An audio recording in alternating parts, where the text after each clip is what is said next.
In this video, I will show you two ways to use two columns independently in Microsoft Word. The first method involves selecting all the content that should be in a two-column layout. Go to the Layout tab, click on Columns, and at the bottom, select More Columns. Here, you can set the number of columns and even resize them independently by unchecking the Equal Column Width box. By default, Word will automatically distribute the content between the columns.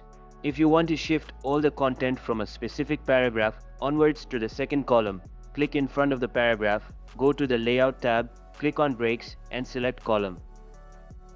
To view the column break, go to the Home tab and activate the formatting symbols in the paragraph section. You can remove the column break by clicking in front of it and pressing the Delete key. While this method is versatile, the two columns are still not entirely independent. The second method uses a workaround. Go to the Insert tab, click on Table, and insert a 2x1 table.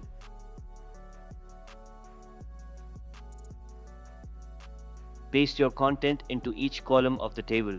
To remove the table borders, select the entire table, go to the Design tab under Table Tools, click on Borders, and select No Border.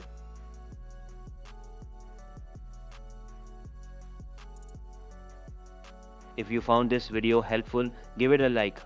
For more tech videos like this, subscribe. Catch you later.